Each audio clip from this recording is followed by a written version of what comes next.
귀한 시간을 이렇게 또 빼앗게 되고 피해를 끼쳤습니다.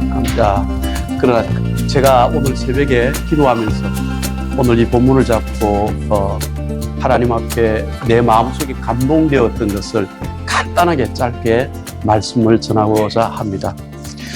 제가 이게 요즘은 2024년도가 되니까 너무 뜨거웠어요. 그래서 제가 일을 하지 못하고 요즘 좀 일을 합니다. 근데 이 뜨거운 추수 또 시기이기도 하고 또 추수의 시기입니다. 그래서 오늘 본문 말씀 보니까 추수라는 말이 저에게는 많이 다가와요. 그래서 이 추수라는 것은 우리에게 풍요로움을 생각할 수도 있고 우리 신앙인들에게는 또 때 또는 시간, 시점을 생각할 수 있는 그런 여지가 있더라고요. 정말 오늘 이 시대가 추수의 시기일까? 또 추수의 시기처럼 풍요롭게만 한 것일까? 아니면 마지막 때가 다가오는 것일까? 세상은 요란합니다. 전쟁과 난리와 소문이 예수님이 마태복음 24장을 통하여 말씀하셨듯이 처처의 기근과 지진과 그리고 많은 전쟁들이 일어나서 사람들에게 좋은 소식보다는 어려운 소식들이 많이 다가옵니다. 근데 주님께서는 오늘 이 본문 말씀을 요즘은 그런 것 같아요. 오늘 우리 성경 말씀을 읽으셨죠? 예. 첫 번째 말씀에 우리가 보면 추수할 것은 많되 일꾼이 적다 합니다. 이건 뭐냐면 사람이 적다는 것이 아니라 사람 중에 쓸 사람이 없다는 것 의미가 아니겠습니까? 그렇죠? 당시에 존 칼빈은 신약시대의 교회만은 교회로 하지 않고 칼빈은 구약의 모든 공동체들을 교회라고 생각하고 그것보다 더욱더 상위적 개념으로 보면 아담과 하와가 지원받은 그것도 교회로 봅니다. 그렇게 볼 때에 그 시대에 구약 시대에 또는 예수님 시대에 이런 공동체들은 교회로 볼 때에 교회 안에 지도자와 종교 지도자와 제사장들이 있었습니다. 그들이 가지고 있는 하나님께서 비춰주신 빛과 아름다움을 선하심을 비추어 줘야 되는데 그들은 그렇지 못하고 있다는 거예요. 그래서 이 본문 2절에 보면 예수님께서는 민망한 마음을 표현합니다. 왜? 많이 어렵고 고생하고 그리고 병들은 민중들을 향하여서 백성들을 향하여서 보시는 예수님이 자신이 민망한 마음으로 표출을 합니다.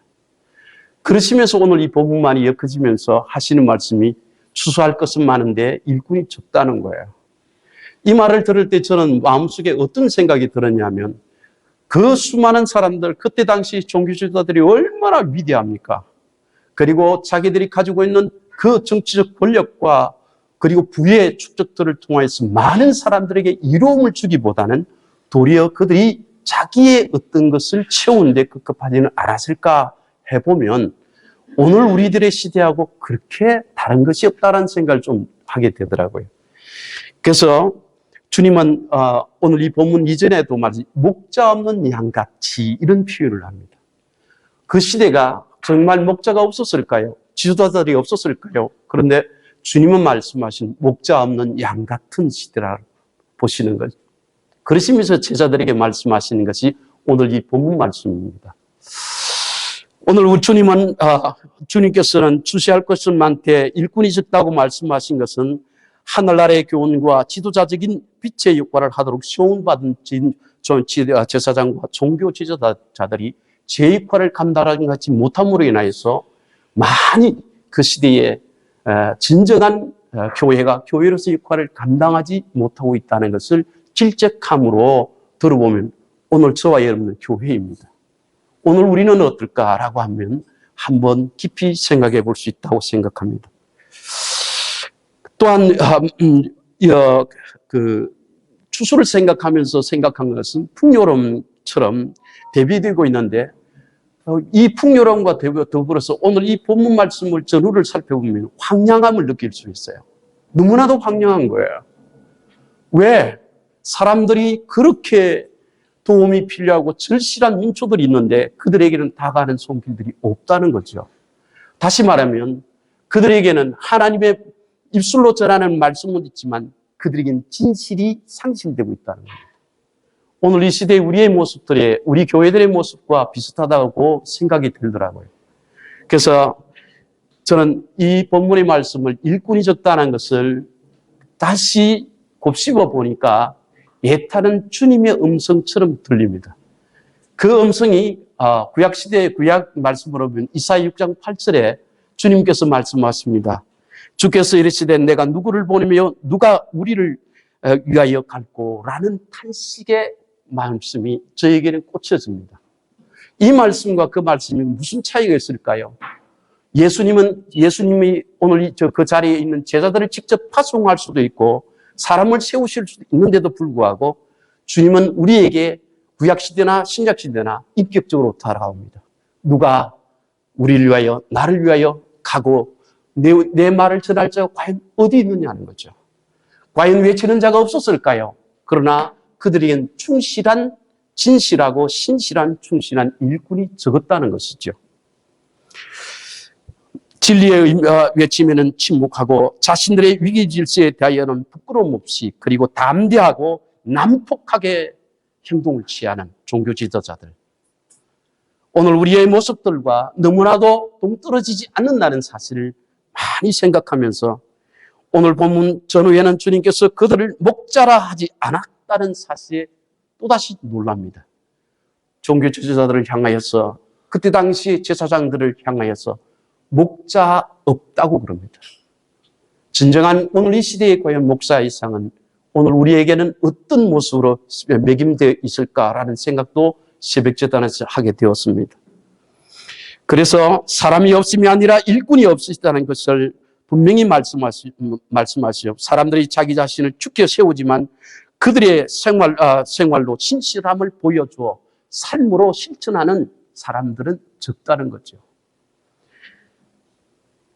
정말 오늘 거짓을 핑계를 일삼는 사람들, 주님께서는 그들을 일꾼이라 목자라 하지 않고 그런 사람이 많아도 일꾼이 적다 하시면서 한탄하고 예절하신 모습의 성경으로 오늘 저에게는 비춰져서 이 말씀을 이렇게 전하고 있습니다.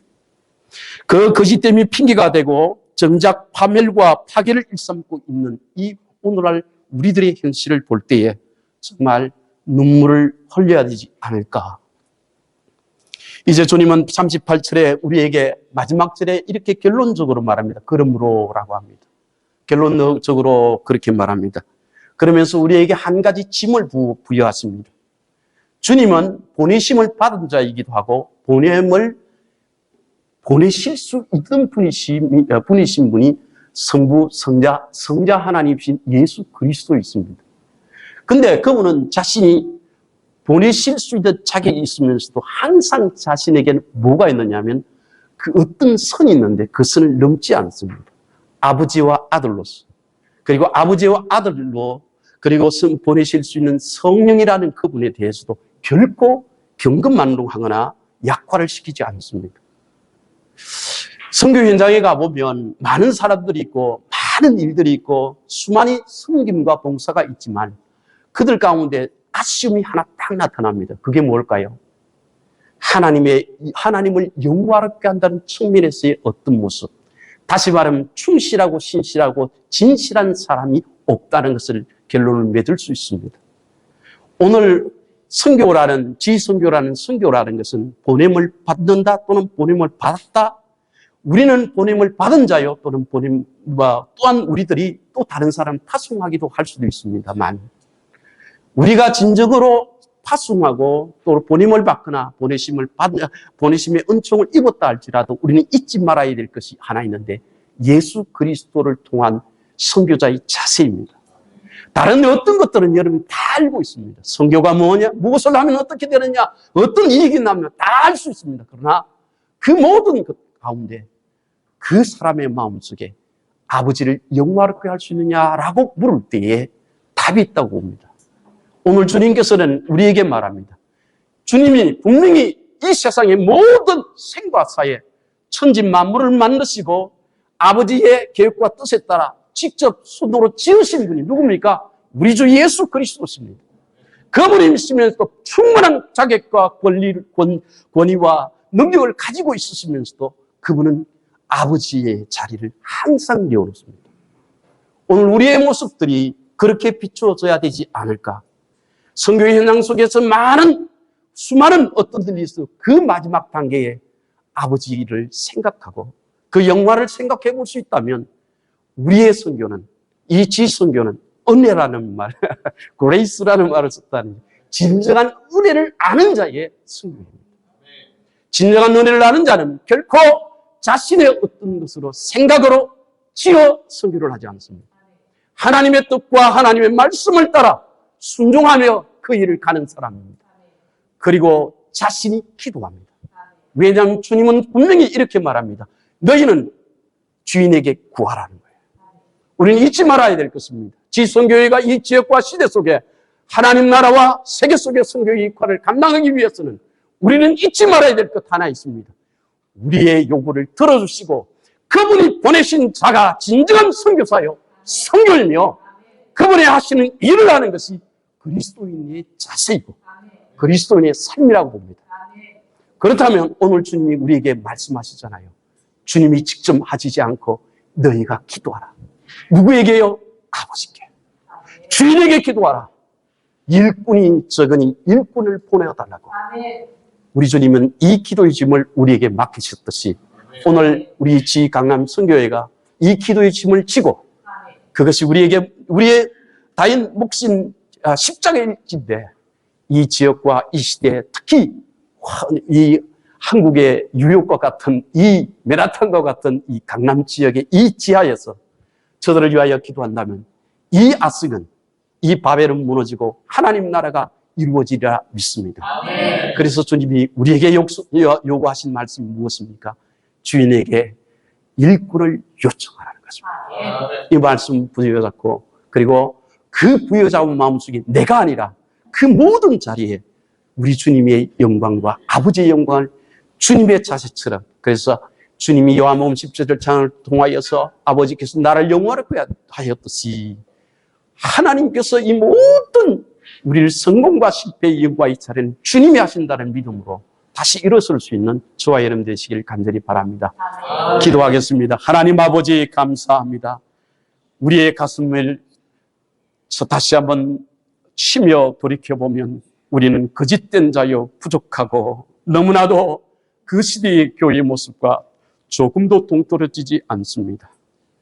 마지막 때에 주님이 우리에게 이 땅에 오신다면 내가 뭐라 대답할 수 있을까요? 할 때 우리는 많은 말과 외침을 말합니다만 과연 우리 주님처럼 십자가 지기까지 결코 나는 아버지의 뜻을 위하여서 아버지의 일을 위하여서 아버지의 영광을 위하여 살았던 그 모습처럼 우리는 죽어 십자가로 가버리지만 그곳에 남겨질 하나님의 영광을 생각하는 하나님의 사람들이 되기 위하여 오늘 우리 주님께서 우리에게 맡겨주신 기도의 짐을 지고 이 지역과 시대 속에서 하나님 앞에 쓰임받는 지선교회가 될 수 있도록 은혜를 베풀어 주시옵시되 우리의 기도 속에 주여 사람들은 많지만 진정한 일꾼이 없습니다. 누가 나를 위하여 갈고 누가 우리를 위하여서 보내심을 받을 자가 누구이냐고 묻으시는 이사야 6장 8절의 말씀이 다시 한번 꽂혀져 이 시대 속에서 새롭게 일꾼을 찾는 그리고 일꾼이 모여드는 지선교회가 될 수 있도록 은혜를 베풀어 주시옵소서. 함께하여 주심을 믿사옵고 예수님의 이름으로 축복하며 기도드리옵나이다. 아멘.